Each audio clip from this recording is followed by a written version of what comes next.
KCAA.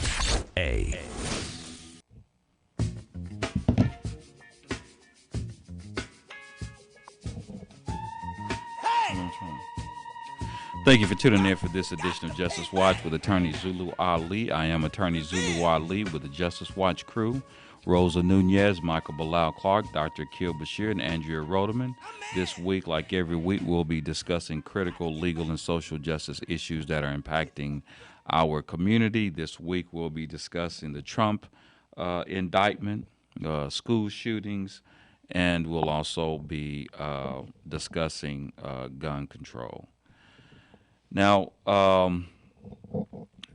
just recently, President Donald Trump has been indicted by a Manhattan grand jury investigating an alleged hush money payment of $130,000 to adult film star Stormy Daniels in 2016, making Trump the first former president in U.S. history to be charged with a crime. Manhattan District Attorney Alvin Bragg's office confirmed the indictment in a statement on Thursday and said it had reached out to Trump's attorney to arrange his surrender. The specific charge or charges have not been made public, and the indictment remains under seal. Bragg's office said more guidance would be provided when the arraignment date is selected. The grand jury was examining a scheme that first came to light years ago when Trump was still in office, and the investigation gained new momentum in recent months. The indictment is a politically explosive step, with Trump seeking the nomination for president coming up in 2024. And in a statement responding to news of his indictment, the former president called it political persecution and election interference at the highest level in history, and accused Democrats of weaponizing our justice system to punish a political opponent. News of the indictment has once again highlighted Trump and his allies' well-documented efforts to suppress damaging stories ahead of the 2016 election and the sprawling investigations that ensued. Michael Cohen, his former attorney and fixer, eventually pleaded guilty to campaign finance charges stemming from his involvement with the payments and served 3 years in prison. What you think about that, Bilal? Can you hear me? Yeah, I can barely hear you. Can you hear me? Yeah, I can hear you. Okay. Yeah. So, did you hear what I said about the about your boy? No, you not coming in as clear. Oh, okay. So anyway, just basically what I did is I kind of highlighted the issue of the of what's been going on recently with the or not recently, but with the indictment of Trump by the Manhattan grand jury about the hush money regarding the adult film star Stormy Daniels. Yeah. Yeah. So apparently, well, allegedly, is $130,000 that he paid to Stormy Daniels. So I guess I think that there's so much to unpack when we talk about this particular indictment in regards to Trump and really what's gonna how this thing is really gonna play out. Clearly there's an indictment. Clearly they've been speaking with his people to make a determination as to whether, and they're saying to, I guess, turn himself in, right? Yeah, pretty much. Yeah. So, I don't know how it's going to play out. This is the first time that a former president has actually been indicted or to actually been charged with a crime. And so, it's going to be interesting how logistically, this is going to play out because, first of all, they're going to bring him in, they're going to arraign him, and they're going to put him in jail. He's going to post bail. Are they going to go down that road? Is that possible? It's kind of new and territory. Yeah. What is he going to be in prison with Secret Service? You see what I mean? Yeah. So it's going to be really interesting to see, how this really plays out. But also, the timing of it obviously is as we're gearing up to, the nomination, the presidential nomination for the Republican parties in 2024. I believe that in many ways, what it does is it could make him more popular. I mean, he has a base that's extremely loyal to him, Yeah. and it's hard for me to imagine that it's really going to waver his base one way or another. And in many ways, it actually might make him even more popular. With him being indicted on this charge, because he already said he could go and out into the street and shoot somebody in broad daylight, and he would still have his followers. Yeah. So what would So I don't know. I mean, it's going to be an interesting situation to see how this actually, how it plays out, and see. I mean, I know that. We're going to talk also a little bit about, and we'll get back to Trump, but I do want to talk a little bit about the recent school shooting. That was going to be our second topic in Nashville, Tennessee, where there was, I think there was it was actually this past Monday or last Monday? It was recently, where there was a shooter that broke into the Covenant School in the Green Hill suburb of Nashville, Tennessee, and shot dead 6 people, including 3 children. And police arrived quickly at the scene and shot dead the subject, later named Audrey Hale, 28, a former student at the private Christian elementary school. Police identified the suspected shooter by their birth name. Hale reportedly was a transgender man who used he/him pronouns, though law enforcement officials initially described the suspect as a woman. In the aftermath of the shooting, police did not provide another name, but on the suspect's social media accounts, they referred to themselves as Aiden. The 3 child victims were identified, and there was also 3 adults actually as well. And she was killed, using, apparently,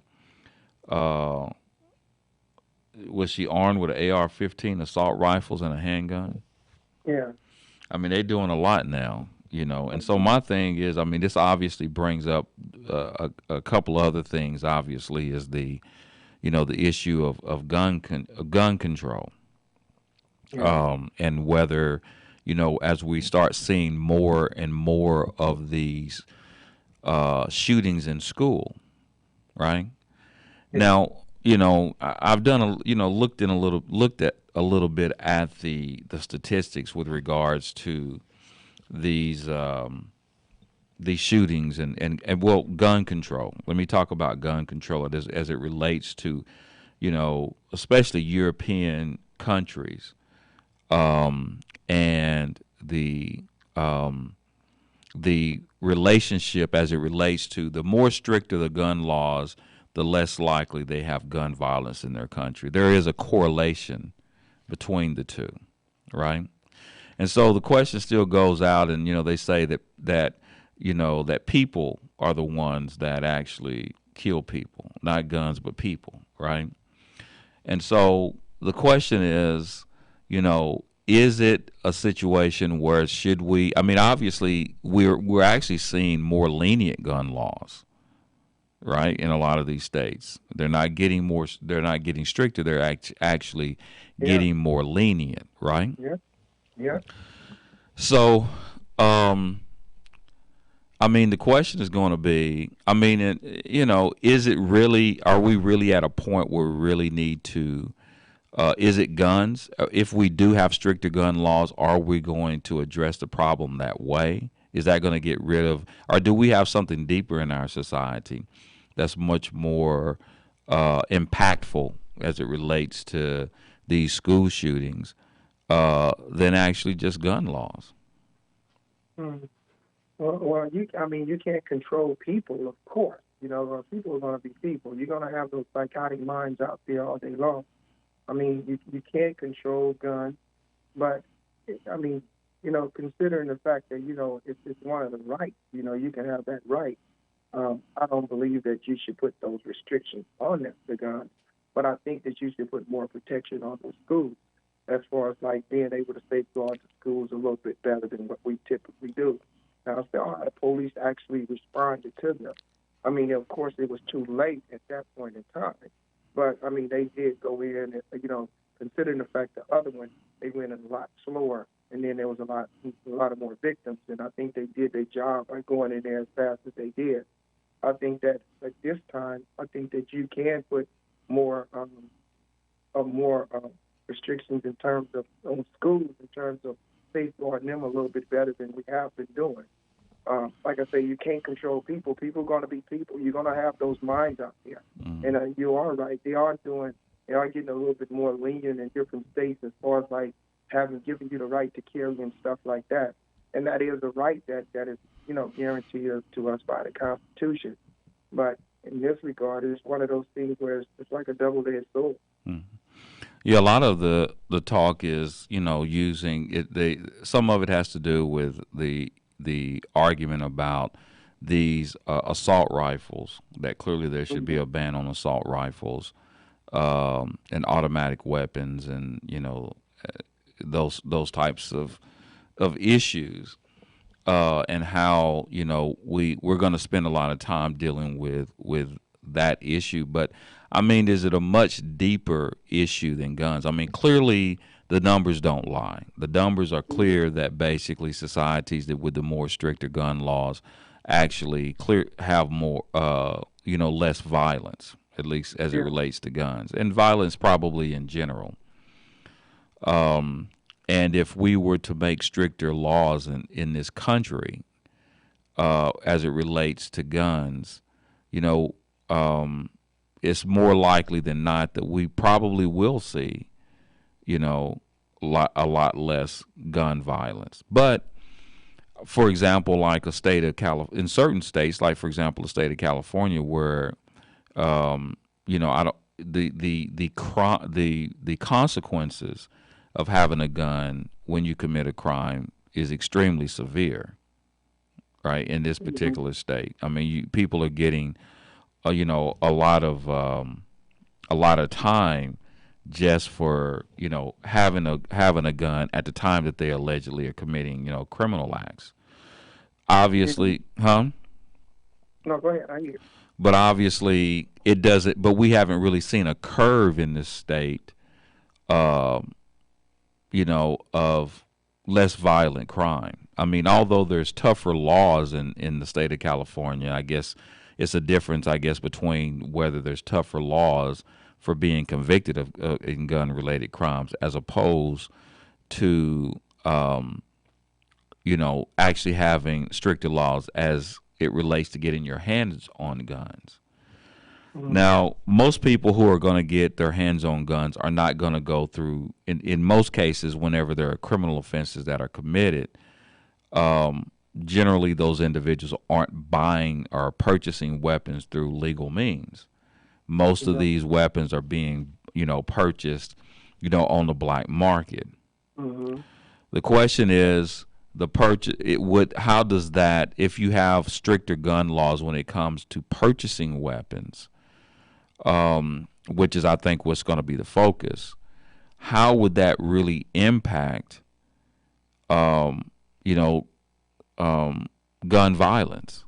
If, at least from my perspective, now we do have many cases where people have went into stores and, actually purchased, especially when it relates to mass shootings, right? Where they've, traced some of these shootings where there were some lawful purchases of weapons. However, I would say that the majority of cases where you have guns, a lot of these guns aren't purchased through necessarily illegal means. And so I think that's the bigger question. Because I don't believe that it's really, the reality of it is, just like everything else, I think the real answer is going to come from multiple ways of dealing with the problem. It's not really a unilateral problem. In other words, it's not really an issue of where we're just dealing with just the issue of gun control, which that's part of it, obviously. Yeah. But I think that we're also dealing with an issue of especially as it relates to these mass shootings in these schools and other places, where I believe that we're dealing with a lot of people who are having, mental breakdown, mental issues, And, apparently in this particular case in Nashville, this person had actually attended this school and came back, and because of maybe she was dealing with, he or she are dealing with some sort of issue relative to their transgender identification. And so, when we look at the issue and we think about, well, where are we going with this? Where is this really coming from?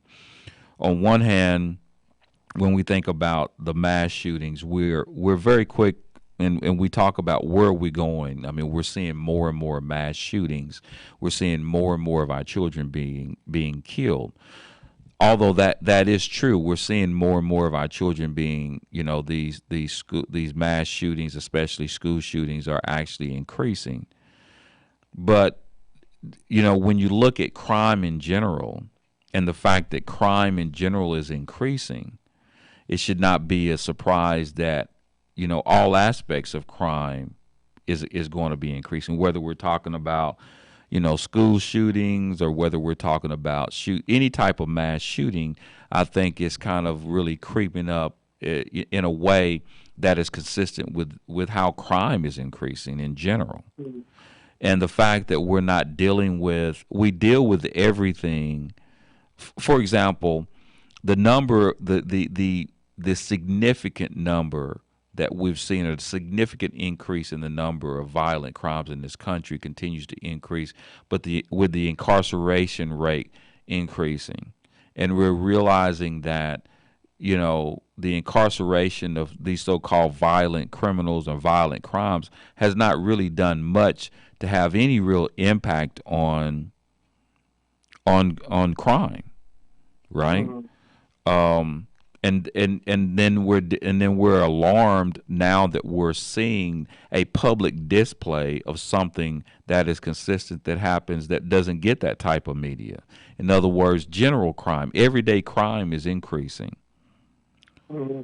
And if the everyday crime is increasing, why would we be so surprised that these mass shootings aren't increasing? It's consistent with what we're seeing just in society in general. Yeah. You see what I mean? So we have a lot, to address if we really want to seriously deal with the increase in crime in our country in general. Yeah. I think that sometimes, because it's touching us in a way that, number one, gets more media. Then like if a kid gets shot in a drive-by shooting, in an inner city somewhere, we really don't hear a lot about it, at least nationally, mm-hmm. right? Correct.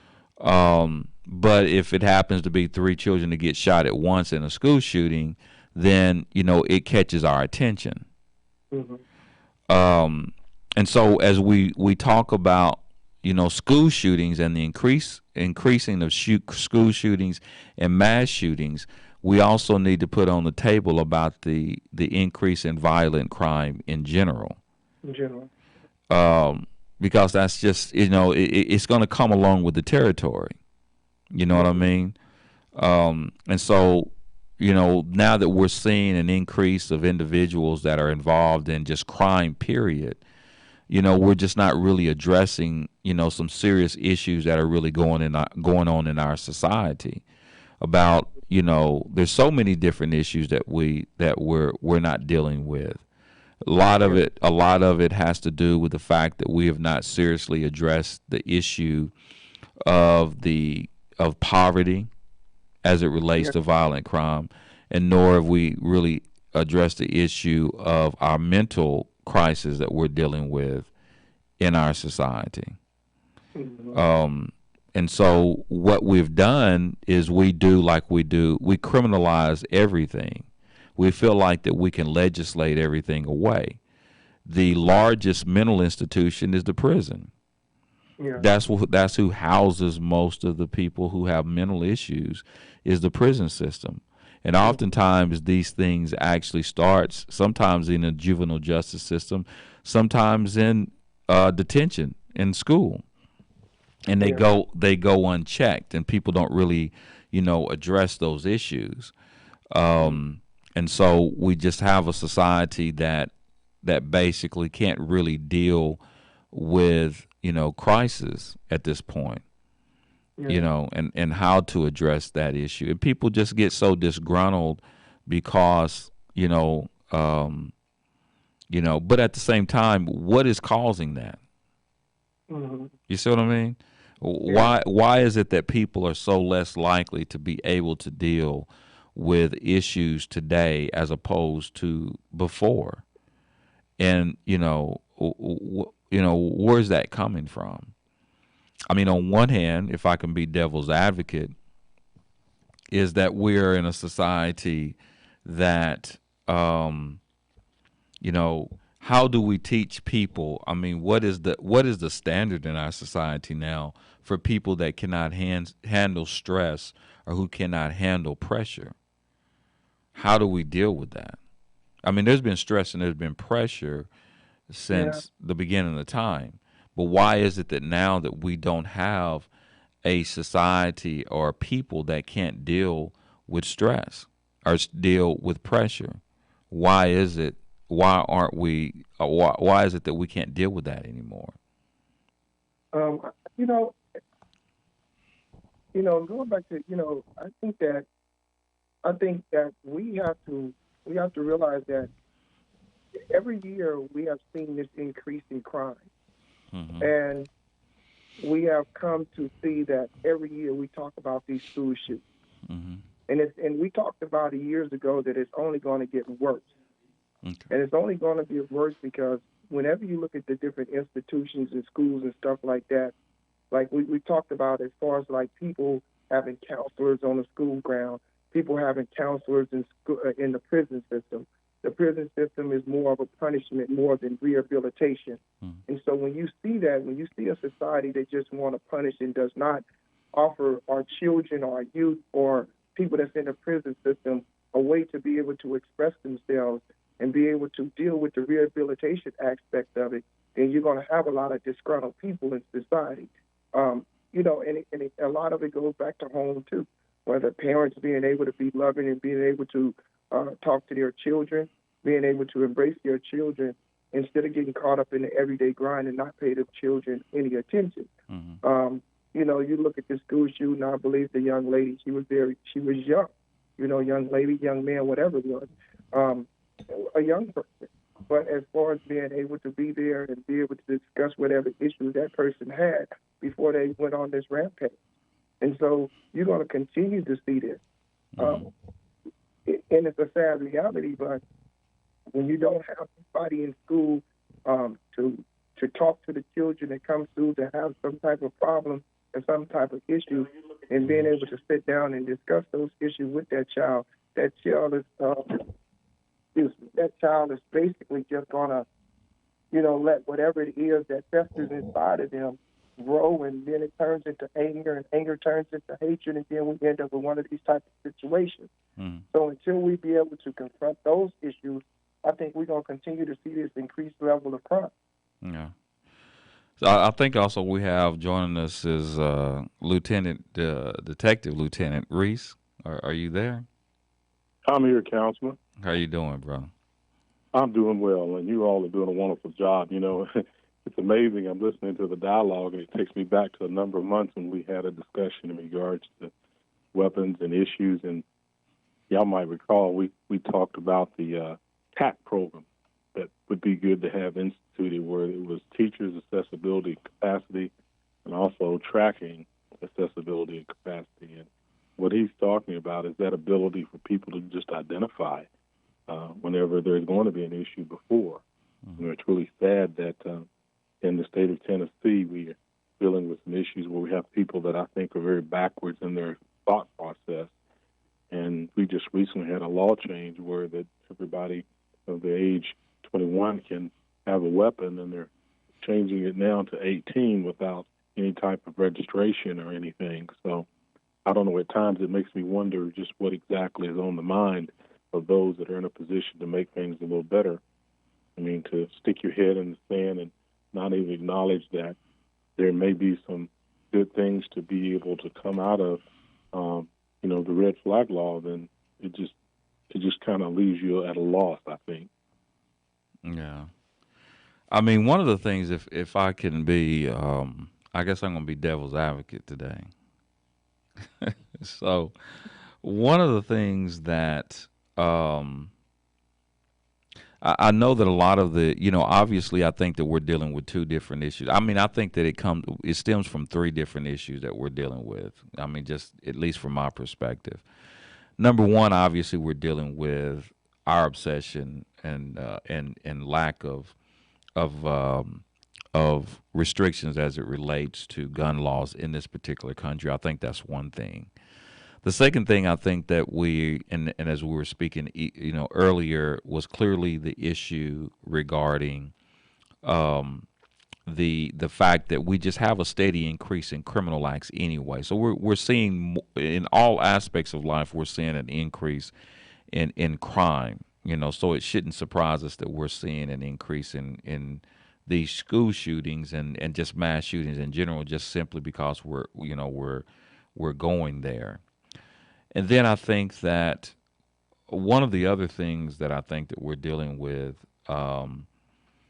regarding the issue of gun violence in our country is the mental aspect of it. You know what I mean? So in other words, I think that there is, and I think that's what we're talking about right now, counseling and things dealing with, trying to identify people who are experiencing, these issues and trying to catch them early, and using the prison and the criminal justice system as a mental institution.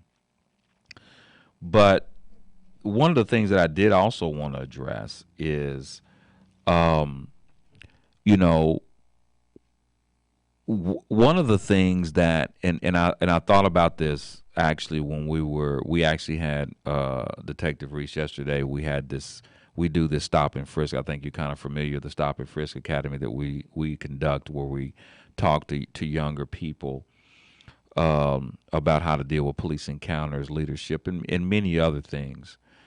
But is there a generational issue relative to the way that we are that our children are teaching our children or rearing our children to deal, with crisis? One of the things that I see, especially, from in my profession, as it relates to the way that young men and women are raised today, is that they aren't really oftentimes taught the proper way to deal with problems and deal with adversity. We tend to kind of be a society where, and I think that we talked about this the other day, where everybody has to get a trophy. You know what I mean? We teach our children how to win, but we don't really teach them how to take a loss. And so, I think that and that's life.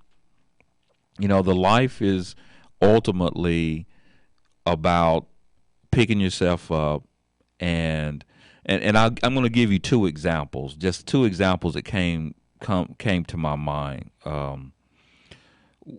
One of the things, when I was in high school, we used to do 2-a-day practices, and I know you remember that, right? And even 3 a day in some situations. Right.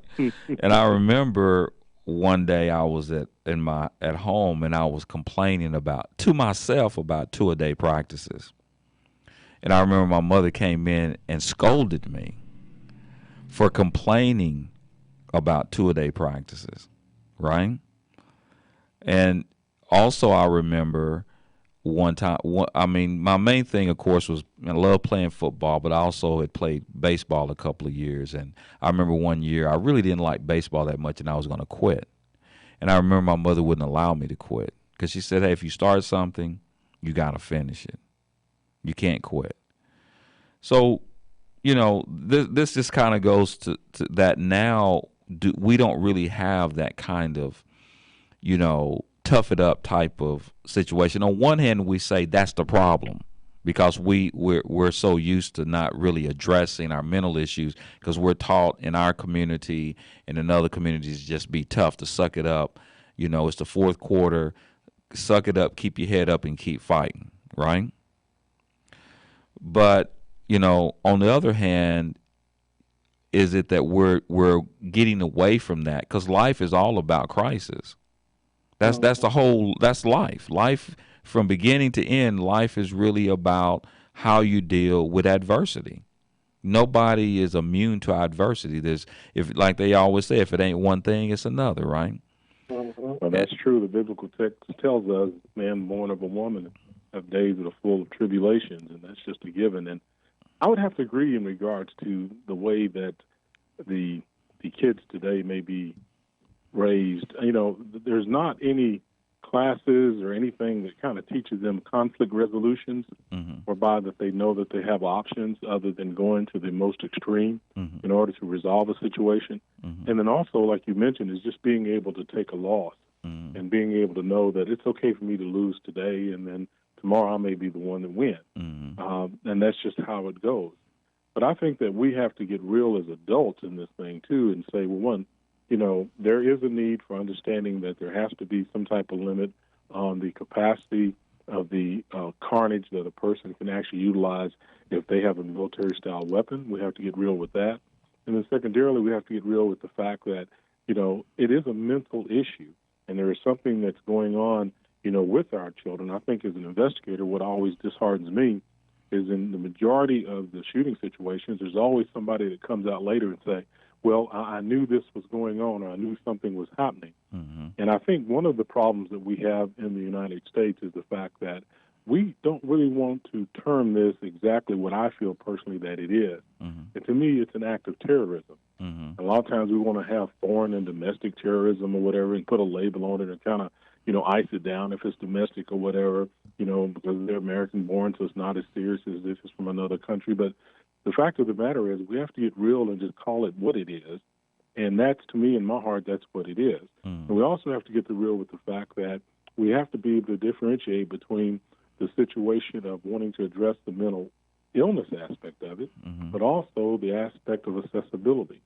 They say according to, I think it is the Every Town for Gun Safety report that was put out in 2021, 56% of the mass shootings, the perpetrators exhibited dangerous behaviors before. And in 1921, the Department of Homeland Security analyst said that 2/3 of the attackers of mass shootings exhibited behavior that was common and therefore should have been addressed in regards to mental illness or had an immediate response related to it before the shooting. And so I think for us to sit back and be, especially here in the state of Tennessee, my heart is broken because, you look at it and there are some things that are in place. I mean, currently 19 states, including the District of Columbia, have adapted red flag laws. But the state of Tennessee is one of 31 states that have not done that. And when you look at a report from the Extreme Risk Protection Order from New York State, in 2021, after they enacted that, there had been 500 orders of protection filed in relationship to concerns of people that might do harm to themselves or someone else. After the order was instituted, it jumped to 3,500 in 2022. And so what we see is that if you put into practice or into play and give people outlets whereby that they can have a voice and be able to address these things, then a lot of times these areas of possibilities are utilized by the general public. My heart was broken watching the news after the shooting, and there was a young girl who the shooter reached out to, and as soon as she got off the phone with her, she made an attempt to try to make contact with somebody to say, I received a call from someone I haven't heard from in a long time. She said something terrible is getting ready to happen. I think someone needs to reach out to her. She called the police department. She was deferred to the suicide hotline. Once she got with them, they said, well, if it's not you, we can't do anything. You have to have someone call, and they had to go back to the police department. And then, unfortunately, they were going to send an officer to assist her, but we're so short of officers, the response time on average here in Davidson County is 1 hour and 56 minutes for all non-emergency calls. Wow. So, unfortunately, by the time the officer came, she had left. They called. She said, I can come back, but then by that time, the shooting had occurred. And so I personally think that if we just get off this high horse and get away from these attitudes, I'm really disturbed that they had a prayer vigil the other night. The First Lady was there. She was paying her respects. Our own governor did not attend that. And so, Zulu, when you have those type of mindsets that are taking place because they're afraid of the gun lobbyists and all these kind of things, we've got to stop this stupidity. Right. Because if we don't, these things are going to continue. And we have to look at it and realize it's a mental illness issue. It's also a conflict resolution issue. And there's things that we can start to teach and give people entities where they can reach out. And similar to after 9/11, when the Homeland Security established contact hotlines, see something, say something, we can do the same thing for this. If we call it terrorism, which what it is, maybe they can put another entity with Homeland Security. Someone's having this type of issue, pick up the phone and call. I mean, how difficult it is to get somebody on the other side related to mental health or law enforcement to ping a phone, make a call, and be able to maybe get somebody some assistance. There's a lot of simple solutions to me, Zoo, that we just don't use because we're too busy playing this stupid political game about don't take my gun away. Right. No, stop taking my lives away. That's exactly what's going on. I mean, it's amazing how, the lack of sense of urgency. There is no sense of urgency when it comes to. It seems like when it comes to these particular issues, and what really plays into the conservative agenda, especially as it relates to this particular incident, is you do have the ongoing issue as it relates to the fact that she was transgender, and so because it's all any type of school violence that comes about as it relates to guns or any type of incident that relates to gun, immediately it becomes a political issue. And I think that when politics gets involved to that degree, then immediately it's not about the lives of the people. It's about the agenda of the politics that we have going on in this country. No truer statement has been spoken, sir. And I don't even know if and how we're going to get away with that or get around that. I mean, I have no idea what we're going to do. I mean, I don't know whether it's going to take, obviously, is it going to be too late? Are we going to wait to address it to, when it's too late? I mean, I have no idea how we're going to deal with it in this country, but I do know that we have to begin to start doing something because it's not really limited. I mean, what's happening in this country, I think that school shootings and what we're seeing happening in these incidents is kind of like a microcosm of really what's happening in our society in general. Although it may seem like these are isolated, so to speak, incidents, and it's just an issue of school shootings, it's a much it's a an indication of really the over what's really happening with our young people today, what's really happening with the mental issues that we're dealing with today, the schools. I mean, there's so much that comes to play when it comes to these school shootings that if we don't pay attention, then eventually it's going to amount to something that's going to go, that we can't control, unfortunately. So I have no idea, I mean, I haven't seen it, and that's another thing. I mean, I haven't seen it like this before, in my opinion. Counselor, I hate to put this on any particular segment of society, but I will say this, and I don't know, it's just been something that's been on my heart.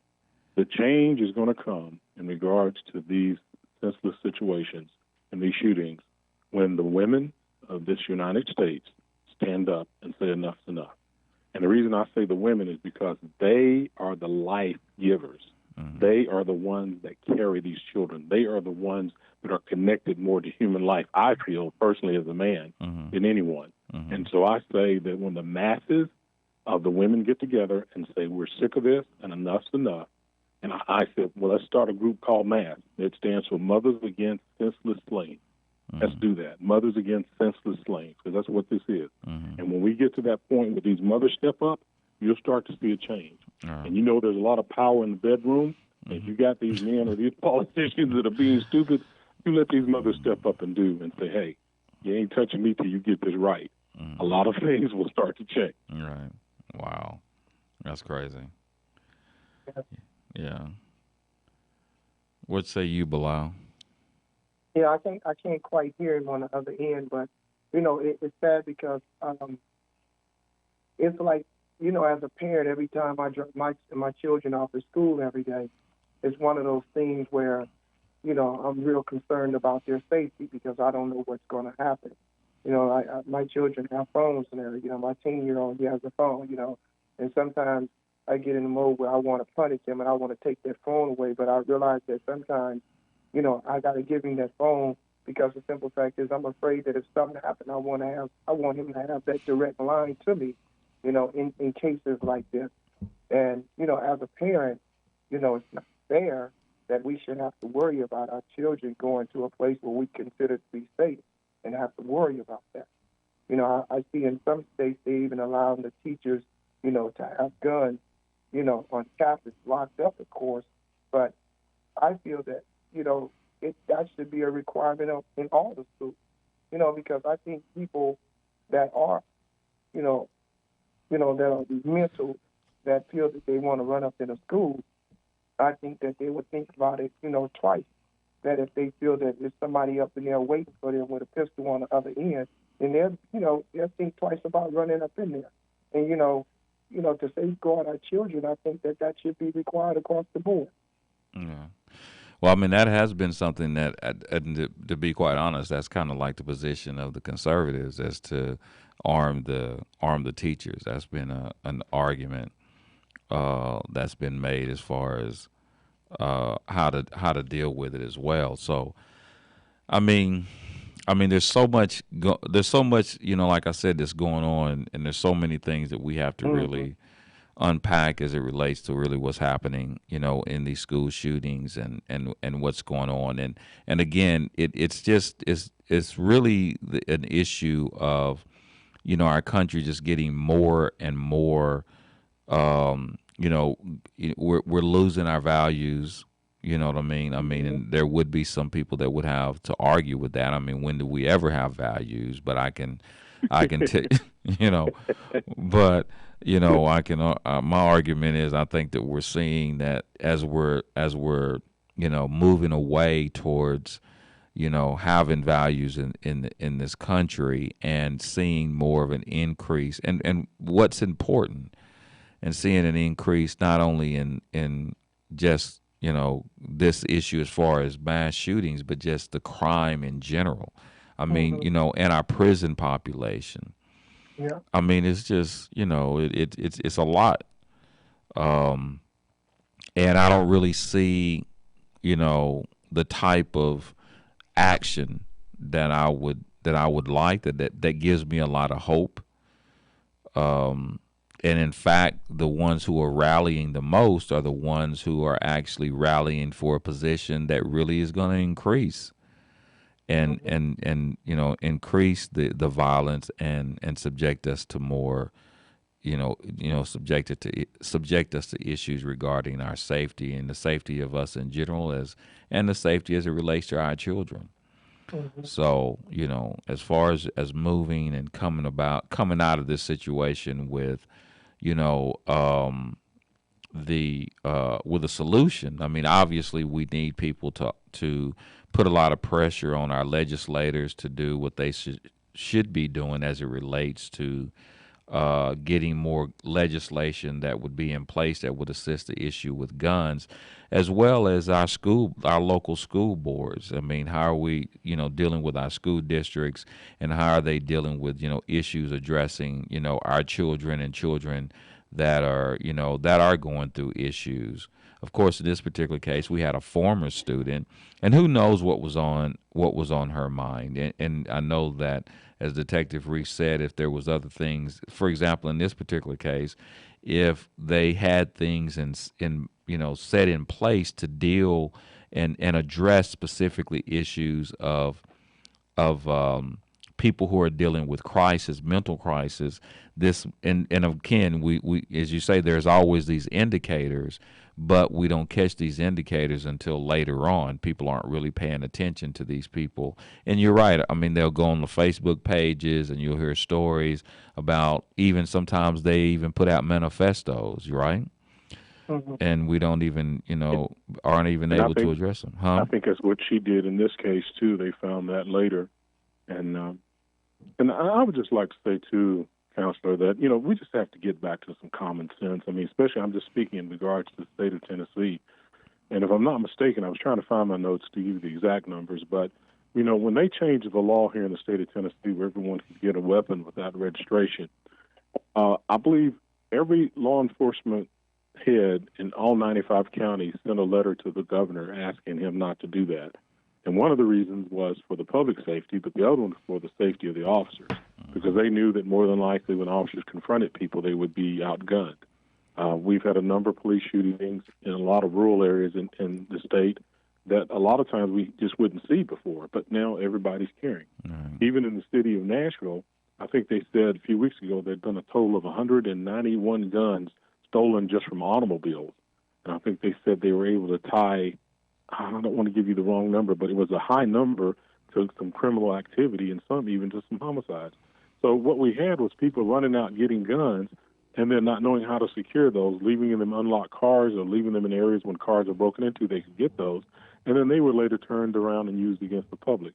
So when you have the law enforcement entity and all the counties say don't do it, and when you have the general public outcry to say we need some help with these mental health issues, and we need some agencies that people can reach out to and get immediate assistance, but they all turned a blind eye and they don't even want to go to a prayer vigil, or I think it was Representative Burchett said the other day that we just have to resign ourselves to these mass shootings. They're inevitable, is what he said.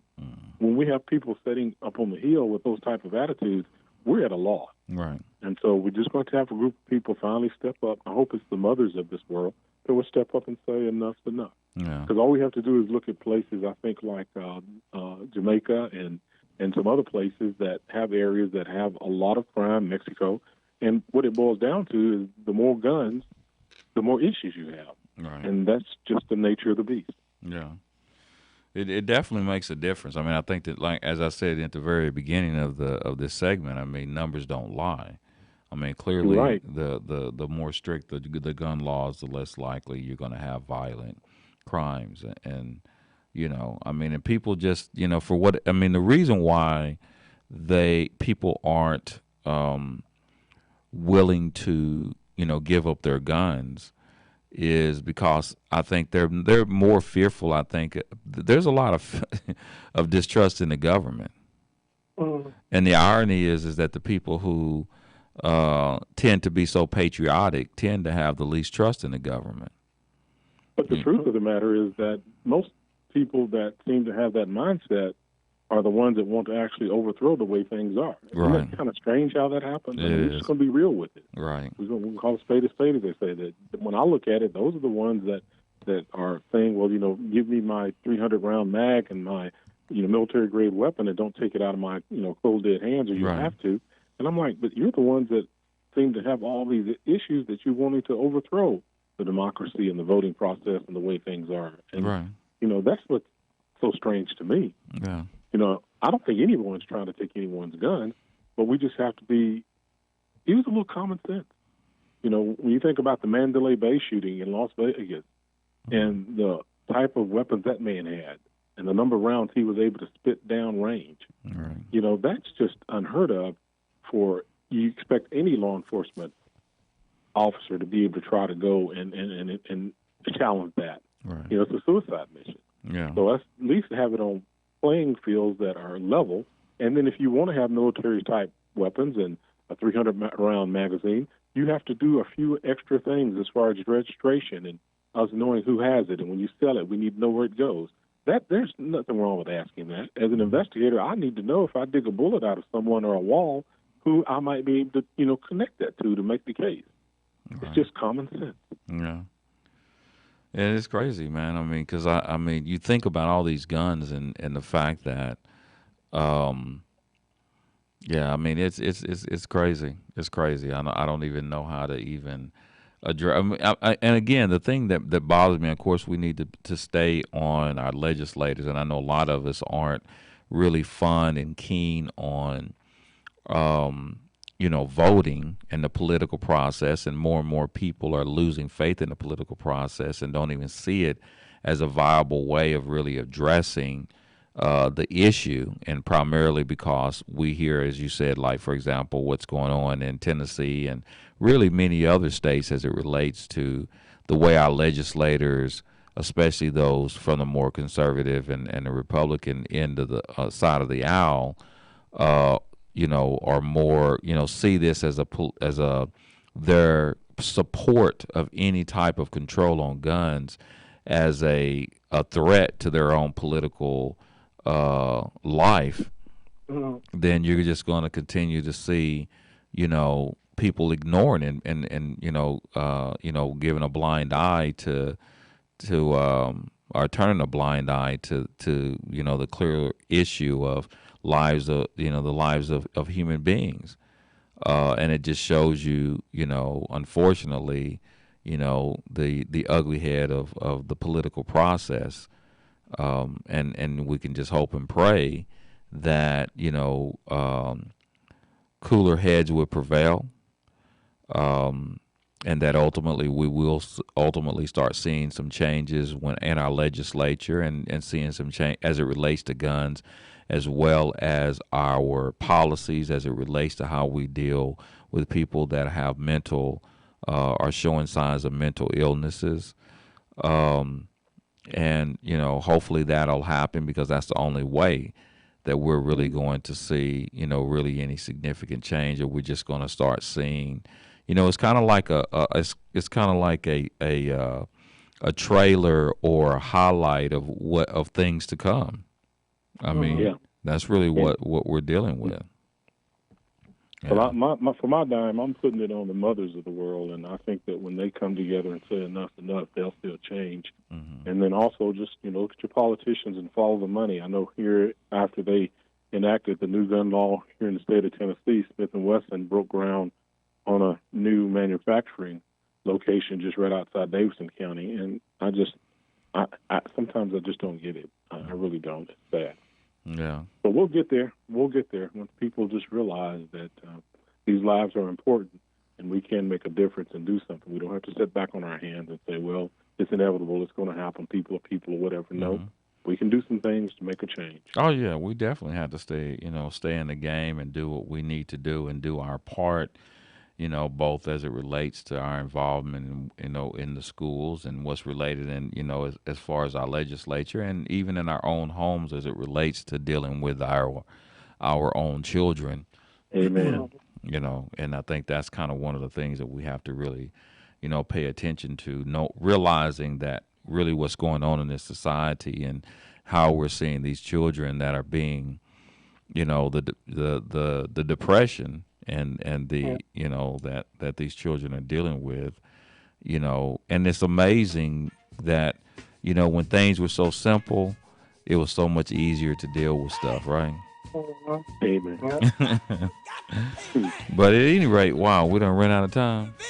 Wow, man, I appreciate you chiming in, Detective Reese, like always. Always a pleasure, and I hope you all have a blessed rest of the week. You too. All right, thank you. We'll see you next week, same time, same place, same channel. And until that time, stay blessed. Payback. That's it. Payback. You're on board KCAA's Inland Talk Express. KCAA, Loma Linda, 1050 AM, the station that leaves no listener behind.